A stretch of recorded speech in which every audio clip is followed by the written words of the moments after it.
Jolapuram road Y junction Uyyalawada Narasimhareddy near hut and multi speciality hospital నందు YCP MLA అభ్యర్థి ఇంతియాజ్ మాట్లాడుతూ ప్రజలకు సంక్షేమ పథకాలు జగన్ ప్రభుత్వంలో నేరుగా ప్రతిరోజు లబ్ధి చేకూరుతున్నాయని, అవ్వాతాతలకు పెన్షన్ మరియు ప్రతి ఒక్క కుటుంబానికి లబ్ధి చేకూరుతుందని, మీ కుటుంబంలో లబ్ధి చేకూరుతూనే ఓటు వేయండి అని నిస్సహాయంగా దేశంలో చెప్పినటువంటి ఏకైక ముఖ్యమంత్రి వైఎస్ జగన్ రెడ్డి అని, వైఎస్ఆర్సీపీ పార్టీని ప్రజలు ఇంకోసారి గెలిపిస్తే ఇంకా మంచి ఫలితాలు అందిస్తామని, రాష్ట్రాన్ని అభివృద్ధి చేస్తానని బహిరంగ ఎన్నోసార్లు చెప్పారు అని అన్నారు.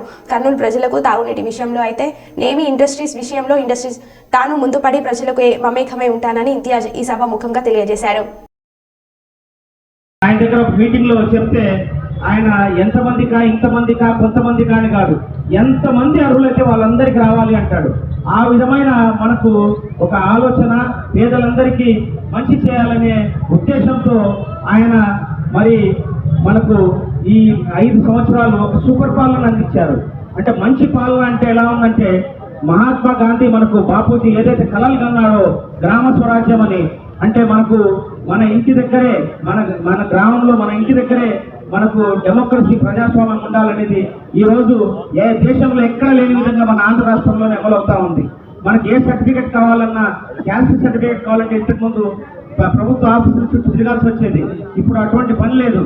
మనకు ఎన్నో నెలల తరబడి తిరగాల్సి వచ్చేది. అంత ధైర్యం ఉన్న నాయకుడు ప్రజాస్వామ్యంలో ఇప్పటివరకు ఎవరు చూడలేదని చెప్పేసి ప్రతి ఒక్కరు అంటున్నారు.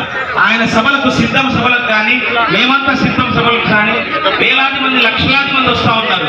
అది చూసి ప్రతిపక్షాలు అన్నీ మనకు ఒక కూటమిలాగా ఏర్పడి ముందుకొచ్చి మనకు ఏవేవో హామీలు ఇస్తున్నారు, కానీ ప్రజలు ఎవరు నమ్మట్లేదు. జగన్ ఈజ్ఈక్వల్ టు నమ్మకం. జగన్ గారు అంటే నమ్మకం అనేది ప్రజల్లో పూర్తిగా మనకు తెలిసిపోయింది. అందరూ కూడా అందుకనే జగనన్న మేనిఫెస్టోని నమ్ముతున్నారు. ఆయన ఉంటేనే ఈ సంక్షేమ పథకాలు ఉంటాయి, ఆయన రాకపోతే మళ్ళీ ఉండవు అనే దాంట్లో అందరు కూడా ఫిక్స్ అయిపోయారు. ఫిక్స్ అయిపోయి మళ్ళీ ఆయన్ని ఎన్నుకుందాం అంటున్నారు. నా వరకు వస్తే నేను 30 సంవత్సరాలు రాష్ట్ర స్థాయి అధికారిగా, ఒక ఐఏఎస్ అధికారిగా పనిచేశాను కాబట్టి నాకు కొంత అవగాహన ఉంది. కాబట్టి కర్నూలు నగరాన్ని పూర్తిగా అభివృద్ధి చేయడానికి నేను ముందుకు వచ్చాను. కర్నూలు నగరాన్ని అభివృద్ధి చేసేటప్పుడు మనకి ఇక్కడ ఉన్న తాగునీటి సమస్య కానివ్వండి, మనకి ఇక్కడ ఉన్న ట్రాఫిక్ కండిషన్ కానివ్వండి,